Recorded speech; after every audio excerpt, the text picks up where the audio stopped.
നേതാവ് പ്രിയങ്ക ഗാന്ധി പലസ്തീൻ ബാഗും തൂക്കി ഡിസംബർ 16-ന് പാർലമെന്റിൽ എത്തിയത് എന്തിനായിരുന്നു? തന്റെയും തന്റെ പാർട്ടിയുടെയും പാലസ്തീൻ പക്ഷപാതം ഏറ്റുപറയുന്നതിനായിരുന്നു ആ നാടകം എന്ന് ആർക്കും സംശയം ഉണ്ടാവില്ല. അതിലൂടെ പാലസ്തീൻ പക്ഷവാദികളെ അവർ സന്തോഷിപ്പിച്ചിരിക്കാം. പക്ഷേ അതുപോലെ തന്നെ ഇസ്രയേൽ പക്ഷക്കാരെ വേദനിപ്പിക്കുകയും ചെയ്തു. കോൺഗ്രസിനെ പിന്താങ്ങുന്ന ഇന്ത്യക്കാരിൽ ഇസ്രയേൽ പക്ഷക്കാരും ഉണ്ട് എന്ന് പ്രിയങ്കയ്ക്ക് അറിയില്ലായിരിക്കും. ഇങ്ങനെ ഒപ്പമുള്ളവരെ തിരിച്ചറിയാതെ നടത്തുന്ന കളികൾ കോൺഗ്രസിനെ കൂടുതൽ ദുർബലപ്പെടുത്തും എന്നും അവർക്കറിയില്ലായിരിക്കും. സ്വാതന്ത്ര്യാനന്തര കാലം നെഹ്റു കുടുംബക്കാർ ചെയ്യുന്നവയെല്ലാം എല്ലാ കോൺഗ്രസുകാരും കണ്ണടച്ച് സപ്പോർട്ട് ചെയ്യുന്ന കാലം പോയി. ഇന്ന് അക്കൂട്ടർക്ക് നിരവധി ഓപ്ഷനുകൾ ഉണ്ടെന്നെങ്കിലും അറിയണം. നെഹ്റു കുടുംബക്കാർ ചെയ്യുന്നതെല്ലാം സപ്പോർട്ട് ചെയ്യാൻ വിധിക്കപ്പെട്ട പാർലമെന്റിലെ അനുയായികൾ പ്രിയങ്കയെ ആരവം ഉയർത്തി അഭിവാദ്യം ചെയ്തു. എന്നാൽ BJPക്കാർ പരിഹസിച്ചു കൂവി. ജനങ്ങൾ തിരസ്കരിച്ചവർ വാർത്തയിൽ വരാൻ ഇത്തരം കളികൾ നടത്തും. BJP MP ഗുലാം അലി ഖത്താന പറഞ്ഞു. കേന്ദ്രമന്ത്രി സിംഗ് ബാഗേലും മനോജ് തിവാരിയും പറഞ്ഞു. കോൺഗ്രസിന്റെ പതിവ് മുസ്ലിം പ്രീണനത്തിനാണ് ഈ നാടകം. നെഹ്റു മുതൽ പ്രിയങ്ക വാദ്ര വരെ എല്ലാവരും ഈ പ്രീണന സഞ്ചിയുമായി നടക്കുന്നു. സാംബിത്ത പാത്ര പരിഹസിച്ചു. ഞാൻ ഏത് വസ്ത്രം ധരിക്കണമെന്ന് ആരാണ് തീരുമാനിക്കുക? എനിക്ക് വേണ്ടത് ഞാൻ ധരിക്കും, പ്രിയങ്ക ആവേശത്തോടെ പറഞ്ഞു. ഇക്കാര്യത്തിലുള്ള എന്റെ നിലപാട് ഞാൻ പലവട്ടം പറഞ്ഞിട്ടുണ്ട്. കയ്യിലിരുന്ന ബാഗ് ഉയർത്തി അവർ പറഞ്ഞു. അതിൽ പാലസ്തീൻ എന്ന എഴുത്തും തണ്ണിമത്തന്റെ പടവും പാലസ്തീൻ പതാകയുടെ നിറങ്ങളും പ്രാവിന്റെ ചിത്രവും ഉണ്ടായിരുന്നു. ദേശഭക്തിയുടെ ബാഗ് എവിടെ? അവർ കുത്തിച്ചോദിച്ചു. കോൺഗ്രസ് ആണ് പുതിയ മുസ്ലിം ലീഗ്, BJP ആരോപിച്ചു. നാടകം പാളുന്നു എന്ന് ആരോ പറഞ്ഞു കൊടുത്തിരിക്കണം. ഏതായാലും പിറ്റേന്ന് അവർ പാർലമെന്റിൽ വന്നത് ബംഗ്ലാദേശ് ബാഗുമായാണ്. ബംഗ്ലാദേശിലെ ന്യൂനപക്ഷങ്ങളുടെ സംരക്ഷണത്തിന് നടപടി എടുക്കണം എന്നായിരുന്നു ആവശ്യം. പകരത്തിന് പകരം ചെയ്തതുപോലെ തോന്നി പലർക്കും. ഏതായാലും ബാഗ് നാടകത്തിൽ കോൺഗ്രസിന് നഷ്ടമാവും ഏറെ. 1971 ഡിസംബർ 15-ന് കിഴക്കൻ പാകിസ്ഥാനിലെ സൈന്യം ഇന്ത്യൻ സൈന്യത്തിന് കീഴടങ്ങിയ സംഭവം പാർലമെന്റിൽ അനുസ്മരിക്കുവാൻ പ്രിയങ്ക ആവശ്യപ്പെട്ടത് അമ്മൂമ്മയോടുള്ള സ്നേഹം കൊണ്ടാണെന്നാണ് BJPക്കാർ പരിഹസിക്കുന്നത്. രാഷ്ട്രീയ കാരണങ്ങൾ കൊണ്ടാണെങ്കിലും ഭാരതീയരിൽ കുറെ പേരെങ്കിലും അതിൽ വിശ്വസിക്കുന്നത് ഇത്തരം നാടകങ്ങൾ കൊണ്ടാണ്. BJPക്കാർ ആക്ഷേപിക്കുന്നത് പോലെ മുസ്ലിം പ്രീണനത്തിനാണ് കോൺഗ്രസ് ഇതെല്ലാം ചെയ്യുന്നതെന്ന ചിന്ത കൂടുതൽ പ്രചാരം നേടുന്നുണ്ട്. കോൺഗ്രസിന്റെ ഓരോ നീക്കവും അവരെ പ്രീണിപ്പിക്കാനാണെന്ന് കരുതി പോവുകയാണ്. കൂടെയുള്ള മുസ്ലിമുകളെ പ്രീണിപ്പിക്കുവാൻ ഓരോ ചലനത്തിലും വരെ ശ്രദ്ധിക്കുന്ന കോൺഗ്രസിന് പക്ഷേ ഇന്ത്യ മുന്നണിയിലെ ഘടകകക്ഷികളെ പോലും അതുപോലെ പരിഗണിക്കുവാൻ ആകുന്നില്ല. അതിന്റെ അസ്വസ്ഥതകൾ മുന്നണിയിൽ കണ്ടു തുടങ്ങുകയും ചെയ്തു. രാഹുൽ ഗാന്ധി അദാനി വിഷയത്തിൽ പാർലമെന്റിനെ ഇളക്കി മറിച്ചുകൊണ്ടിരുന്ന ദിനങ്ങളിൽ സംബാൽ പ്രശ്നം ഉന്നയിക്കാൻ സമാജ്വാദി പാർട്ടി വല്ലാതെ വാശി പിടിച്ചു. അതിന് തയ്യാറാകാത്തതിനാൽ നീരസം പ്രകടമാക്കി. അഖിലേഷ് യാദവിന് പ്രതിപക്ഷത്ത് 1-ാം നിരയിൽ സീറ്റ് കൊടുക്കുവാൻ കോൺഗ്രസ് തയ്യാറാകാത്തതും വിഷയമായിട്ടുണ്ട്. റായ്ബറേലിയിലും അമേഠിയിലും കോൺഗ്രസ് ജയിച്ചതിന്റെ ക്രെഡിറ്റ് കോൺഗ്രസിനല്ല, അഖിലേഷിനാണ്. എന്നിട്ടും അദ്ദേഹത്തെ മറക്കുന്നു. ഉറക്കത്തിൽ പോലും കോൺഗ്രസിനെ പിന്തുണച്ചിരുന്ന ലല്ലു പ്രസാദ് യാദവ് ഇന്ത്യ മുന്നണിയുടെ നേതൃത്വം രാഹുലിൽ നിന്നും മമതാ ബാനർജി ഏറ്റെടുക്കണം എന്ന് പറഞ്ഞത് വലിയ മാറ്റമാണ്. ഉടൻ നടക്കാനിരിക്കുന്ന ഡൽഹി നിയമസഭാ തെരഞ്ഞെടുപ്പിൽ ഇന്ത്യ മുന്നണിയിലെ പ്രമുഖ കക്ഷികളായ ആം ആദ്മിയും സമാജ്വാദി പാർട്ടിയും ഒന്നിച്ചും കോൺഗ്രസ് ഒറ്റയ്ക്കുമാണ് മത്സരിക്കുക. ഇതെല്ലാം കൃത്യമായ അടയാളങ്ങളാണ്.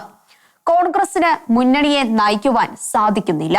ഇന്ത്യ മുന്നണിയിലെ പ്രമുഖ കക്ഷികൾ എല്ലാം ചേർന്ന് വേറെ ബ്ലോക്ക് ആകുന്നതിന് മുൻപ് പരിഹാരക്രിയകൾ ചെയ്യാനുള്ള വിവേകം കോൺഗ്രസ് കാണിച്ചില്ലെങ്കിൽ ആപത്താവും സംഭവിക്കുക. മുസ്ലിം പ്രീണനത്തിനായി കോൺഗ്രസ് നടത്തുന്ന ഓരോ പ്രവൃത്തിയും പുതിയ മിത്രങ്ങളെ ഉണ്ടാക്കിയാലും ഇല്ലെങ്കിലും പുതിയ ശത്രുക്കളെ ഉണ്ടാക്കുന്നുണ്ട്.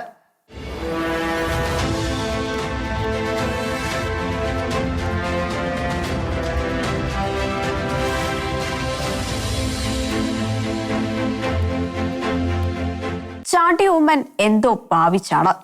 കോൺഗ്രസ് സംസ്ഥാന നേതൃത്വത്തിനെതിരെ, കൃത്യമായി പറഞ്ഞാൽ പ്രതിപക്ഷ നേതാവ് VD സതീഷിനെതിരെ ഒരാഴ്ച മുമ്പ് പരിഭവ കെട്ടഴിച്ച ചാണ്ടി ഡിസംബർ 15-ന് ഇരുമുടിക്കെട്ടുമായി ശബരിമല ചവിട്ടി വീണ്ടും വാർത്തയിലെത്തി.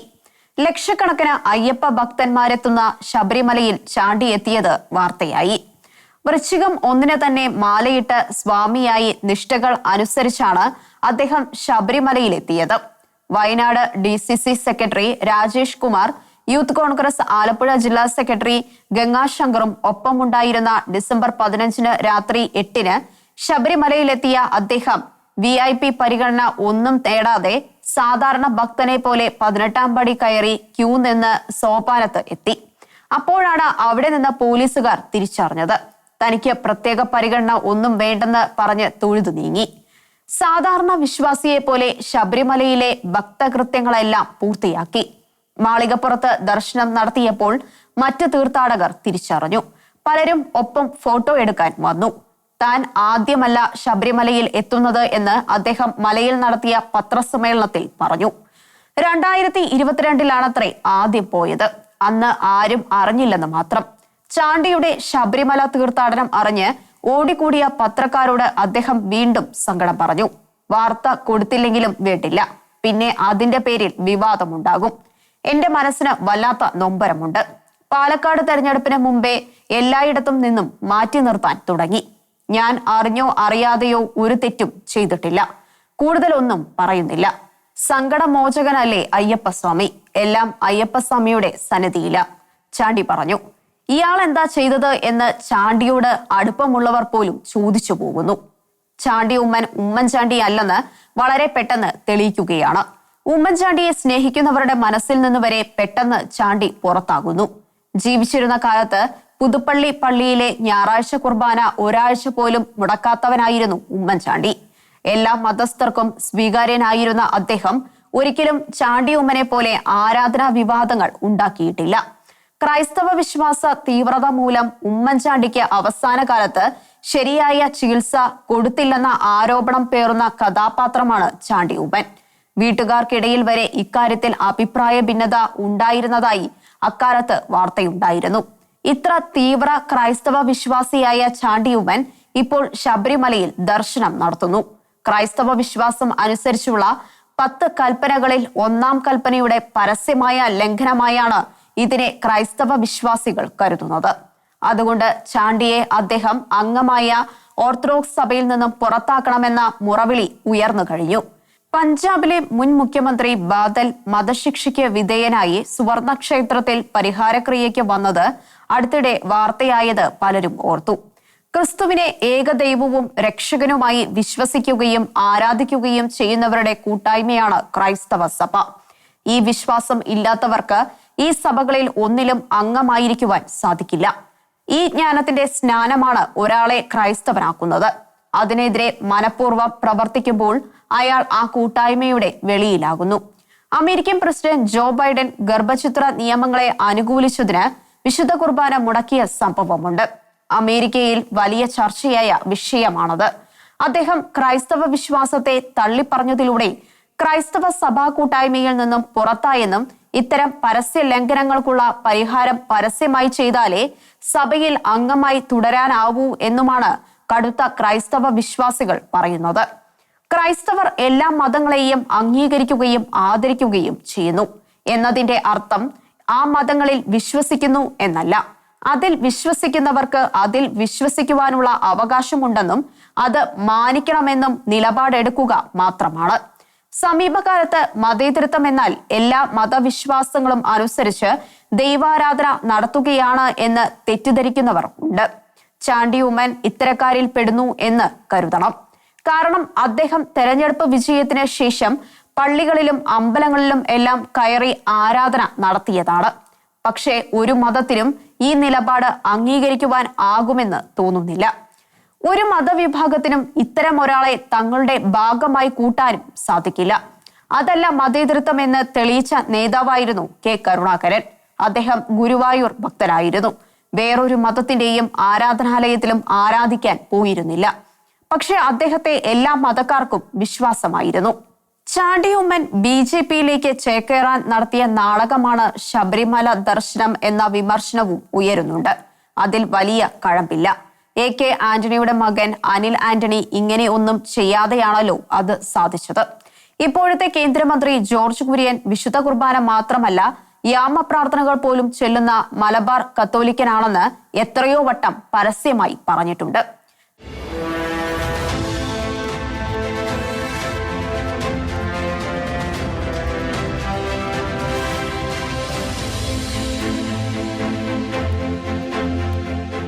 ഞാനൊരു തെറ്റും ചെയ്തിട്ടില്ല എന്ന് പറയും മുമ്പ് ശരിയാണെന്ന് കരുതി ചെയ്തത് വല്ലതും തെറ്റാണോ എന്ന് ആലോചിക്കുന്നത് നല്ലതാണ്.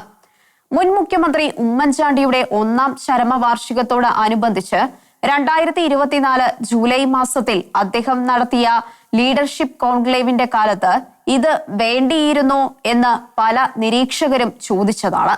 കോൺക്ലേവിന്റെ സമാപന ചടങ്ങിൽ മുഖ്യപ്രസംഗകനായി മുഖ്യമന്ത്രി പിണറായി വിജയനെ കണ്ട കോൺഗ്രസുകാർ മാത്രമല്ല, ഉമ്മൻചാണ്ടിയെ രാഷ്ട്രീയ ലക്ഷ്യം വെച്ച് ഇടതുപക്ഷക്കാർ കൊല്ലാക്കൊല കൊന്നു എന്ന് കരുതുന്ന മിക്കവരും അന്ന് വല്ലാതെ അത്ഭുതപ്പെട്ടു. വല്ലാതെ രോഷം കൊണ്ടവരും ഉണ്ട്. അടുത്ത വർഷം ജസ്റ്റിസ് ശിവരാജനെയും സരിതയെയും വരെ ക്ഷണിക്കുമോ എന്ന് ചോദിച്ചവർ വരെയുണ്ട്. കുപ്രസിദ്ധയായ ഒരു സ്ത്രീ ഉന്നയിച്ച അടിസ്ഥാനരഹിതമെന്ന് ഉന്നയിക്കുന്നവർക്ക് പോലും ബോധ്യമുണ്ടായിരുന്ന ഒരു ആരോപണം ഏറ്റുപിടിച്ച് ഉമ്മൻചാണ്ടിയെ ക്രൂശിക്കുന്നതിന് നേതൃത്വം കൊടുത്ത നേതാവാണല്ലോ പിണറായി വിജയൻ.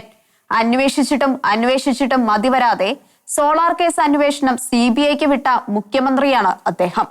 ഹൈക്കോടതി CBIയുടെ അന്വേഷണത്തിന് വിട്ട കേസുകൾ പോലും CBIക്ക് വിടാതിരിക്കുവാൻ സുപ്രീം കോടതിയിൽ കേസിന് പോയ പിണറായിയാണ് ഉമ്മൻചാണ്ടിക്കെതിരായ കേസുകൾ മുൻപിൻ നോക്കാതെ CBIക്ക് വിട്ടത് എന്ന് ഓർക്കുമ്പോഴാണ് അദ്ദേഹത്തിന് ഉമ്മൻചാണ്ടിയോട് ഉണ്ടായിരുന്ന സ്നേഹം മനസ്സിലാക്കുന്നത്. അതുകൊണ്ടാണ് പിണറായിയെ ആ വേദിയിൽ കണ്ട പലരും ഞെട്ടിയത്. ഉമ്മൻചാണ്ടിയുടെ ജീവിതത്തിന്റെ അവസാന നാളുകളെ തീർത്തും ഹീനമായ ഒരു ആരോപണത്തിന്റെ പേരിൽ അപമാനിച്ച പിണറായി അദ്ദേഹത്തിന്റെ 1ാം ചരമവാർഷികത്തിലെത്തി ഉമ്മൻചാണ്ടിയെ സ്തുതിച്ചു പറയുന്നതിന് ഈ അപൂർവ സമീപനം ഇടയാക്കിയില്ലേ എന്ന് ചോദിക്കുന്നവരും ഉണ്ടായിരുന്നു. അക്ഷീണ പ്രയത്നത്തിന്റെ പര്യായമായിരുന്നു ഉമ്മൻചാണ്ടി. രാഷ്ട്രീയമായി ഞങ്ങളെ എതിർക്കുമ്പോഴും അദ്ദേഹം നല്ല നിർദ്ദേശങ്ങളെ സ്വാഗതം ചെയ്തു. വിദ്യാർത്ഥി യുവജന പ്രവർത്തകനായി ആരംഭിച്ച ഉമ്മൻചാണ്ടിക്ക് കേരള ജനതയോട് വല്ലാത്ത ആത്മബന്ധം ഉണ്ടായി. ആ ആത്മബന്ധമാണ് അദ്ദേഹത്തെ അനന്യനാക്കിയത് എന്നന്ന് പിണറായി പറഞ്ഞു. 2016 മുഖ്യമന്ത്രിയായപ്പോൾ താൻ ആദ്യം കണ്ടത് ഉമ്മൻചാണ്ടിയെയാണ്. പൊതുജന സേവനമായിരുന്നു അദ്ദേഹത്തിന്റെ ജീവിതത്തിന്റെ കാതൽ. കടമ്പനിട്ട വിവർത്തനം ചെയ്ത റോബർട്ട് ഫ്രോസ്റ്റിന്റെ കവിതയിൽ പറയുന്നത് പോലെ ഉറങ്ങുന്നതിന് മുമ്പ് ഇനിയും കാതങ്ങൾ പോകാനുണ്ട് എന്നതായിരുന്നു ഉമ്മൻചാണ്ടിയുടെ തിരിച്ചറിവ്. രാഷ്ട്രീയ കാഴ്ചപ്പാടുകൾക്ക് അപ്പുറം ഉള്ളതായിരുന്നു തങ്ങളുടെ സൗഹൃദ ബന്ധം. പിണറായി പറഞ്ഞു, ഏത് കാര്യത്തെക്കുറിച്ചും സംസാരിക്കുവാനും തർക്കിക്കുവാനും തങ്ങൾക്ക് സാധിക്കുമായിരുന്നു. പിണറായി പറഞ്ഞു, അതുകൊണ്ട് കൊത്തിയ പാമ്പിനെ കൊണ്ട് തന്നെ വിഷം എടുപ്പിക്കുന്നത് പോലെ ഒന്നാക്കി ഈ ചടങ്ങിനെ മാറ്റാൻ അതിലൂടെ ചാണ്ടിയുമ്മനായില്ലേ എന്ന് ചോദിച്ചവരും ഉണ്ട്. പക്ഷെ സതീശൻ അടക്കമുള്ളവർ അങ്ങനെ കരുതിയിരിക്കില്ല. ആലപ്പുഴയിൽ ഉമ്മൻചാണ്ടി ഫൗണ്ടേഷൻ നടത്തിയ അനുസ്മരണത്തിൽ സംബന്ധിച്ച മുൻ മന്ത്രിയും CPM നേതാവും ആയ G. സുധാകരൻ ഉമ്മൻചാണ്ടിക്കെതിരെ ഒരു സ്ത്രീയെ മുൻനിർത്തി പറഞ്ഞതെല്ലാം കള്ളക്കഥകളായിരുന്നു എന്ന് ഏറ്റുപറഞ്ഞു. രാഷ്ട്രീയ വിമർശനങ്ങളും കുറ്റാരോപണങ്ങളും തെറ്റല്ല, സുധാകരൻ പറഞ്ഞു. പക്ഷേ ഉറപ്പില്ലാത്ത കാര്യങ്ങൾ പറഞ്ഞ് വ്യക്തിഹത്യ നടത്തുന്നത് തെറ്റാണ്. ഇക്കാര്യത്തിൽ ഞാൻ അദ്ദേഹത്തെക്കുറിച്ച് ഒരൊറ്റ വാക്കുപോലും പറഞ്ഞിട്ടില്ല. അത് രാഷ്ട്രീയ ആക്രമണമായിരുന്നില്ല. അത് കോൺഗ്രസിനെതിരായ ആക്രമണവും ആയിരുന്നില്ല, വ്യക്തിഹത്യയായിരുന്നു, സുധാകരൻ ഓർമ്മിപ്പിച്ചു. അക്കാലത്ത് കൂടെ നിന്നവരെയും കാണാനുണ്ടായിരുന്നില്ലെന്ന് പറഞ്ഞ് ഉമ്മൻചാണ്ടിയുടെ ഭാര്യ മറിയാമ്മ ഉമ്മൻ അന്ന് കൂടെ നിന്നവരെയും വെറുതെ വിട്ടില്ല. വിഷ്ണുനാഥും ഷാഫിയും മാങ്കൂട്ടത്തിലും എല്ലാം ഇക്കൂട്ടരിൽ പെടുമോ ആവോ? ഏതായാലും അവർക്ക് ഇപ്പോഴും ഉമ്മൻചാണ്ടി സമാദരണീയനാണ്. ഞാൻ നിരപരാധിയാണ്, ദൈവവിശ്വാസിയും എന്ന് പറഞ്ഞ് എല്ലാത്തരം നിന്ദനങ്ങളെയും പരിഹാസങ്ങളെയും നേരിട്ടാണ് ഉമ്മൻചാണ്ടി ആ നാളുകൾ കടത്തിവിട്ടത്.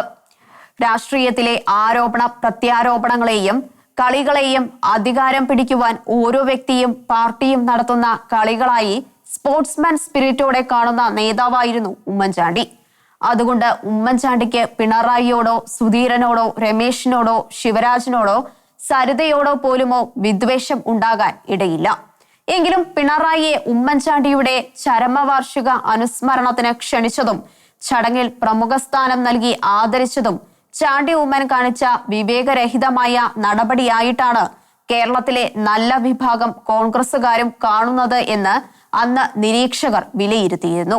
ശരിയെന്ന് കരുതി ചാണ്ടി ഉമ്മൻ നടത്തിയ ആന അവിവേകമാണ് 5-ാം നൂറ്റാണ്ടിൽ നിർമ്മിച്ച തുർക്കിയിലെ ക്രൈസ്തവ ഹാഗിയ സോഫിയ മോസ്കാക്കി മാറ്റിയ എർദോഗന്റെ തീരുമാനത്തെ സ്റ്റുഡൻസ് ഫൗണ്ടേഷന്റെ സമ്മേളനത്തിൽ പിന്താങ്ങി സംസാരിച്ചത്. 2021 ഫെബ്രുവരിയിലായിരുന്നു സംഭവം. ലീഗിന്റെ ഇഷ്ടം നേടാൻ ക്രൈസ്തവരുടെ മുറിവിൽ ഉപ്പ് തേക്കുന്ന വാക്കുകളാണ് ചാണ്ടി ഉമ്മനിൽ നിന്നും അന്ന് വന്നത്. കോൺഗ്രസിന്റെ ക്രൈസ്തവ അവഹേളനത്തിന്റെ ഏറ്റവും പുതിയ ഉദാഹരണമായാണ് ഉമ്മൻചാണ്ടിയുടെ മകന്റെ ആ വാക്കുകളെ ക്രൈസ്തവർ കണ്ടത്. കേരളത്തിലെ കത്തോലിക്ക ബിഷപ്പുമാരുടെ സംഘടനയായ KCBC 2021 ഫെബ്രുവരി 6 പുറപ്പെടുവിച്ച പത്രക്കുറിപ്പിൽ ചാണ്ടി ഉമ്മന്റെ വാക്കുകളിൽ വല്ലാത്ത ഖേദം പ്രകടിപ്പിച്ചു. ക്രൈസ്തവ സമൂഹത്തെ വല്ലാതെ വേദനിപ്പിക്കുന്ന സംഭവമായി അതെന്ന് പത്രക്കുറിപ്പ് വ്യക്തമാക്കി. ചന്ദ്രികയിൽ ഇന്നത്തെ ലീഗ് പ്രസിഡന്റ് സാദിഖ് അലി തങ്ങൾ എഴുതിയ ലേഖനത്തെ ന്യായീകരിച്ചുകൊണ്ട് യൂറോപ്പിൽ ക്രൈസ്തവ ദൈവാലയങ്ങൾ വിൽക്കപ്പെടുന്നതായും വാണിജ്യ കേന്ദ്രങ്ങളായി മാറുന്നതായും ചാണ്ടി ഉമ്മൻ അനുസ്മരിച്ചു. ഇംഗ്ലണ്ടിലും സ്പെയിനിലും 100 കണക്കിന് പള്ളികൾ ഡാൻസ് ബാറുകൾ ആക്കപ്പെടുന്നതിൽ ആർക്കും പരാതിയില്ലേ എന്നാണ് ചാണ്ടി ഉമ്മൻ ചോദിച്ചത്. ഏറെ മതപീഡനം അനുഭവിച്ച ഒരു ക്രൈസ്തവ സമൂഹത്തിന്റെ പ്രതീകമാണ് ഹാഗിയ സോഫിയ കത്തീഡ്രൽ. അതിനെ മോസ്കാക്കിക്കൊണ്ടുള്ള തുർക്കി ഏകാധിപതി എർദോഗന്റെ പ്രവൃത്തി ആഗോള ക്രൈസ്തവരുടെ മനസ്സിൽ ഉണങ്ങാത്ത മുറിവാണ് ഉണ്ടാക്കിയത് എന്ന് കേരളത്തിലെ രാഷ്ട്രീയ നേതൃത്വത്തിന് അറിയില്ലെന്നുണ്ടോ എന്ന് പത്രക്കുറിപ്പ് ചോദിച്ചു. തെരഞ്ഞെടുപ്പിൽ ജയിക്കാൻ വർഗീയത വളർത്തുന്നത് നല്ലതല്ല എന്ന് KCBC ഓർമ്മിപ്പിച്ചു. താൻ അതല്ല ഉദ്ദേശിച്ചത്, കമ്മ്യൂണിസ്റ്റുകാരും RSSകാരും തന്റെ വാക്കുകൾ വളച്ചൊടിക്കുകയായിരുന്നു എന്ന് അന്ന് ചാണ്ടി ഉമ്മൻ പറഞ്ഞെങ്കിലും ആരും കേട്ട ഭാവം നടിച്ചില്ല. ഉമ്മൻചാണ്ടി സർവശക്തനായിരുന്ന അക്കാലത്തും KPCCയുടെ general secretary KP Anilkumar Chandy Oommen പ്രസ്താവന പിൻവലിക്കണം എന്ന് ആവശ്യപ്പെട്ടു. ഇത്ര വേദനിപ്പിച്ചിട്ടും ക്രൈസ്തവ സമൂഹ നേതൃത്വം ചാണ്ടി ഉമ്മനോട് ആദരവോടെയാണ് പെരുമാറിയത്. അടുത്ത കാലത്ത് വത്തിക്കാനിൽ നടന്ന ലോകമത പാർലമെന്റ് സംഘടിപ്പിക്കുന്നതിന് കത്തോലിക്ക സഭ നേതൃത്വവുമായി അദ്ദേഹം ബന്ധപ്പെട്ടപ്പോൾ മികച്ച സഹകരണം കിട്ടി. ഫ്രാൻസിസ് മാർപ്പാപ്പ സമ്മേളനത്തിൽ സംബന്ധിക്കുകയും ചെയ്തു. ശിവഗിരിക്കാർ വെള്ളാപ്പള്ളി ഇല്ലാതെ നടത്തിയ ലോകമത പാർലമെന്റ് സംഘടനാ പ്രമുഖനായ ചാണ്ടി ഉമ്മനെ വെള്ളാപ്പള്ളി ശത്രുവാക്കിയോ ആവോ?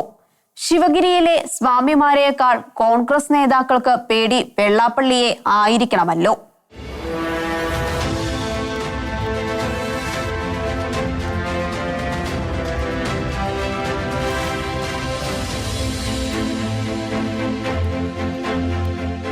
അച്ചടക്കമില്ലാതെ വളർന്ന കോൺഗ്രസുകാരിൽ അച്ചടക്കം ഉണ്ടാകേണ്ടത് നല്ലതാണെങ്കിലും അതിന് കൈക്കൊള്ളേണ്ട നടപടികൾ വളരെ സൂക്ഷിച്ചു വേണം. പഴയ കാലമല്ല, ഇപ്പോൾ ബദൽ സംവിധാനങ്ങൾ ധാരാളമുണ്ട്. അവർ പ്രവർത്തകരെയും നേതാക്കളെയും ആർത്തിയോടെ കാത്തിരിക്കുകയാണ്. പണ്ടൊക്കെ വലിയ കേഡർ പാർട്ടി എന്ന് കരുതപ്പെട്ടിരുന്ന CPM പോലും ഇപ്പോൾ ഓടി വരുന്നവനെ നേതാവാക്കി മത്സരിപ്പിച്ചു നോക്കുന്ന കാലമാണ്. ഒരു പാർട്ടിയിൽ പ്രവർത്തിക്കുന്നത് കൊണ്ട് എനിക്ക് എന്ത് പ്രയോജനം എന്നത് മാത്രമാണ് ഇപ്പോൾ മിക്കവാറും നേതാക്കളും നോക്കുന്നത്. ഏതെങ്കിലും പാർട്ടിയുടെ ആദർശത്തോടോ കർമ്മ പരിപാടികളോടോ ഒക്കെ ഉണ്ടായിരുന്ന വിധേയത്വം ഇന്ന് അധികം പേരിലും കാണാനില്ല. ഇന്ത്യൻ നാഷണൽ കോൺഗ്രസ് കൊണ്ട് നെഹ്റു കുടുംബം കഴിഞ്ഞാൽ ഏറ്റവും പ്രയോജനം KC വേണുഗോപാലിന് ആയിരിക്കുന്ന കാലമാണിത്. വേണുവിന്റെ വളർച്ചയുടെ പടികളും കടമ്പകളും കൃത്യമായി അറിയുന്നവരാണ് മലയാളികൾ. വേണു അടുത്ത കാലത്ത് തൃശൂരിലെ നേതാക്കളായ TN Prathapan, Jose Valloor, MP Vincent എന്നിവർക്കെതിരെ നടപടി എടുക്കുമെന്ന് ഭീഷണിപ്പെടുത്തിയതായി വാർത്ത കണ്ടു. വേണുവിന്റെ ക്യാമ്പ് ഓഫീസായ ആലപ്പുഴ പഴയ വീടിലെ രാജീവത്തിൽ വേണുവിനെ കാണാൻ എത്തിയതായിരുന്നു ഇവർ. മറ്റ് ജില്ലകളിൽ നിന്നുള്ള നേതാക്കളും അപ്പോൾ വേണുവിന്റെ വീട്ടിൽ ഉണ്ടായിരുന്നു. അവരുടെ സാന്നിധ്യത്തിൽ വേണു പ്രതാപനെ അടക്കം ശരിക്കും ശാസിച്ചു എന്നാണ് വാർത്ത. ഉമ്മൻചാണ്ടി സർക്കാരിന്റെ കാലത്ത് കോൺഗ്രസ് നിയമസഭാ കക്ഷിയിലെ ഒരു ചെറു സംഘമായിരുന്നു വേണുവും സതീഷിനും പ്രതാപനും അനിൽകുമാറും. അത്ര കൂട്ടായിരുന്ന പ്രതാപനെയാണ് വേണു ശരിക്കും ശാസിച്ചത്. കളിയുടെ ആശാനാണ് പ്രതാപൻ, ഏത് കാർഡും കളിക്കാൻ വിദഗ്ധൻ. അതുകൊണ്ട് ശാസനയുടെ ഫലം വരാനിരിക്കുന്നതേ ഉള്ളൂ. വേണു കോപിച്ചത് തൃശൂർ ലോക്സഭാ തെരഞ്ഞെടുപ്പിലെ തോൽവിയുടെ പേരിലാണ്. വേണു വല്ലാതെ ചീറി എന്നാണ് വാർത്ത. കെ മുരളീധരൻ പറഞ്ഞിട്ടാണ് ഇവർക്കും അനിൽ അക്കരയ്ക്കും എതിരെ നടപടി എടുക്കാതിരുന്നത് എന്നും വേണു പറഞ്ഞത്രേ. 3 പേർക്കും അനിൽ അക്കരയ്ക്കും എത്ര അവസരങ്ങൾ കിട്ടിയതാണ്. കോൺഗ്രസിന് ഇപ്പോൾ ഇത്തരം ഒരു നടപടിക്ക് ആരോഗ്യമില്ല എന്നാണ് നടപടിക്കെതിരെ മുരളി പറഞ്ഞ ന്യായം. അതാണ് സത്യം. അത് മനസ്സിലാക്കി എല്ലാവരെയും ചേർത്ത് നിർത്തിക്കൊണ്ട് പോകുവാൻ നോക്കിയാൽ പിടിച്ചു നിൽക്കാം. ഉമ്മൻചാണ്ടി പലപ്പോഴും പറഞ്ഞിരുന്ന ഒരു ന്യായീകരണമുണ്ട്: ഇത് കോൺഗ്രസ് ആണ്, ഇവിടെ ഇതെല്ലാം ഉണ്ടാവും. മുരളിയെ പോലെ കാര്യങ്ങൾ അറിയുന്നവരാണ് കേരളത്തിൽ കോൺഗ്രസിനെ നയിക്കേണ്ടത്.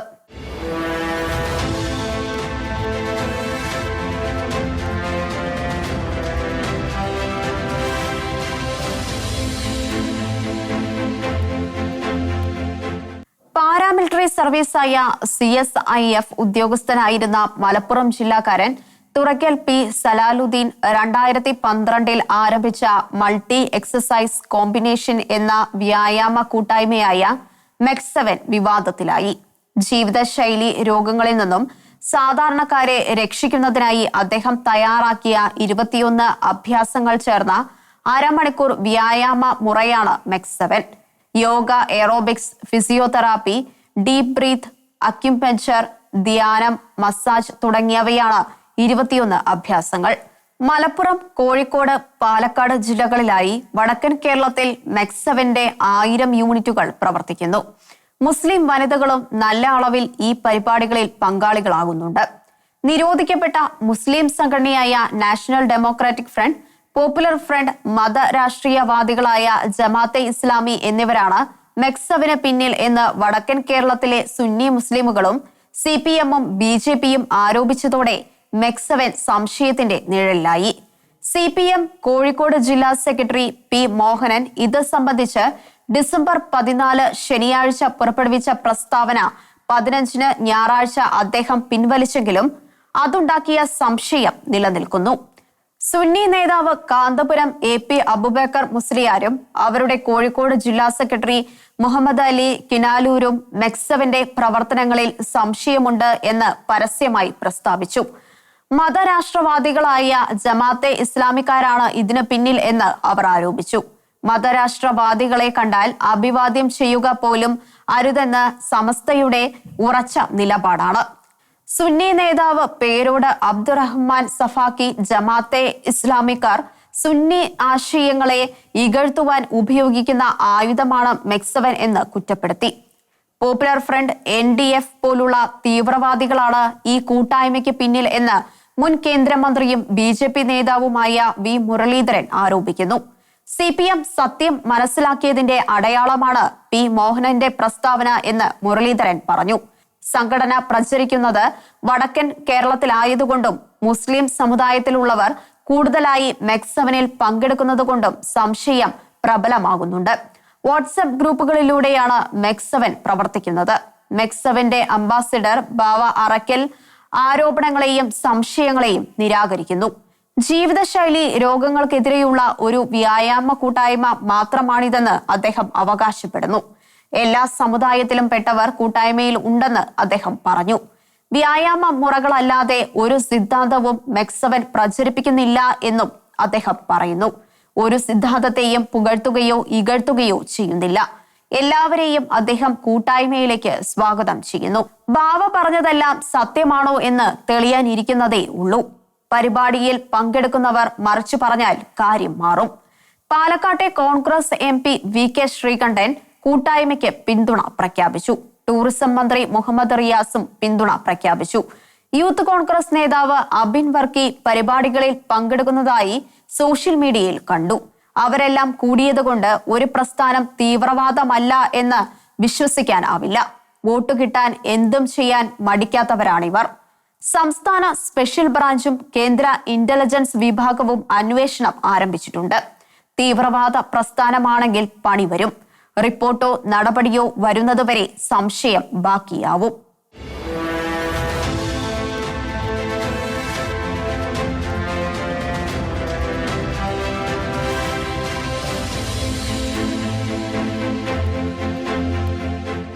ഉഗാണ്ട കരിമണൽ കമ്പനിയായ CMRL തീവ്രവാദി സംഘടനകൾക്ക് സഹായം കൊടുക്കുന്നതായി കമ്പനിയെക്കുറിച്ച് നടത്തിയ അന്വേഷണത്തിൽ സൂചന ലഭിച്ചതായി കേന്ദ്ര സർക്കാർ ഡൽഹി ഹൈക്കോടതിയിൽ അറിയിച്ചു. അവർ ഇങ്ങനെ വിതരണം ചെയ്തത് 135 കോടി രൂപയല്ല 185 കോടി രൂപയാണെന്ന് അന്വേഷണത്തിൽ കണ്ടെത്തിയതായി കേന്ദ്ര സർക്കാർ കോടതിയെ അറിയിച്ചു. കമ്പനിയും മുഖ്യമന്ത്രി പിണറായി വിജയന്റെ മകൾ വീണ വിജയന്റെ എക്സാലോജിക്കും കേരള സ്റ്റേറ്റ് ഇൻഡസ്ട്രിയൽ ഡെവലപ്മെന്റ് കോർപ്പറേഷനുമായുള്ള ബന്ധത്തെക്കുറിച്ച് സീരിയസ് ഫോർഡ് ഓഫീസ് നടത്തിയ അന്വേഷണം പൂർത്തിയായെന്നും കേന്ദ്ര സർക്കാരിന്റെ അഭിഭാഷകൻ ഹൈക്കോടതിയെ അറിയിച്ചു. എക്സാലോജിക് ഒരു സേവനവും ചെയ്തു കൊടുക്കാതെ CMRL നിന്നും പണം പറ്റിയിട്ടുണ്ട്. കേരള സർക്കാരിന്റെ പൊതുമേഖലാ സ്ഥാപനമായ KSIDCക്കും ഓഹരി പങ്കാളിത്തമുള്ള CMRL തീവ്രവാദ സംഘടനയ്ക്ക് പണം കൊടുത്തു എന്ന് തെളിഞ്ഞാൽ വീണ വിജയൻ വാങ്ങിയ പണത്തേക്കാൾ ഗുരുതരമായ സംഭവമാകും. പക്ഷേ ലാവ്ലിൻ പോലെ സ്വർണ്ണക്കള്ളക്കടത്ത് പോലെ കേന്ദ്രം എല്ലാം ഒതുക്കുമോ എന്നാണ് അറിയേണ്ടത്. CMRLും എക്സാലോജിക്കും ആയുള്ള ബന്ധം പുറത്തു കൊണ്ടുവന്നത് ഷോൺ ജോർജ് ആയതുകൊണ്ട് അങ്ങനെയൊന്നും സംഭവിക്കില്ല എന്ന് ഷോൺ പറയുന്നത് തെളിയിക്കപ്പെടേണ്ടതുണ്ട്. മോദി പിണറായി ബന്ധം അത്ര ശക്തമാണെന്നാണ് നിരീക്ഷകരുടെ അഭിപ്രായം. ഏതായാലും സംഭവം ഗുരുതരമാകാനുള്ള സാധ്യതകൾ തെളിയുന്നുണ്ട്.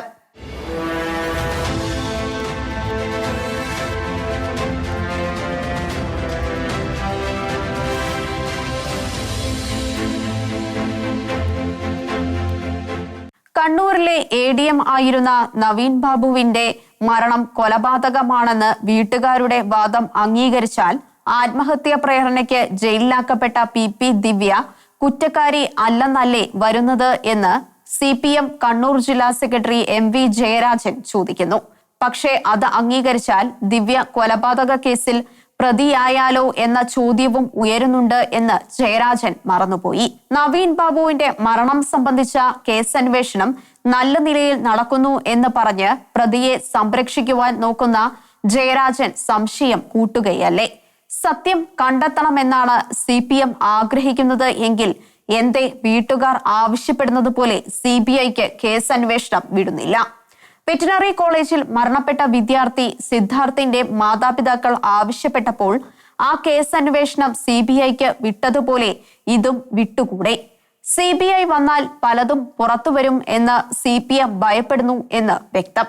അതിന്റെ തെളിവല്ലേ വീട്ടുകാരുടെ ആവശ്യത്തെ കോടതിയിൽ എതിർക്കുന്നതും കേസന്വേഷണം ശരിക്ക് നടക്കുന്നു എന്ന് പറയുന്നതും? കേസന്വേഷണം ശരിക്കും നടക്കുന്നു എന്ന് വാദിയുടെ ഭാഗക്കാർ പറയുന്നത് വരെ ജനം അവർക്കൊപ്പം ആയിരിക്കും.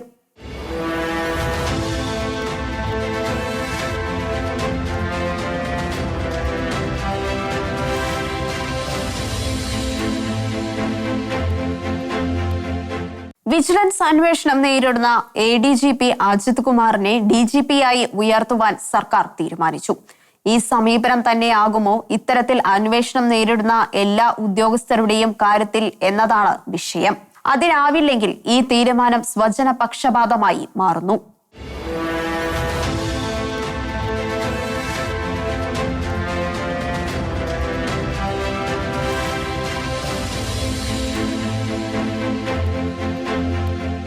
ഷിലോഹിന്റെ കാഴ്ചകൾ ഇനി അടുത്ത ആഴ്ച.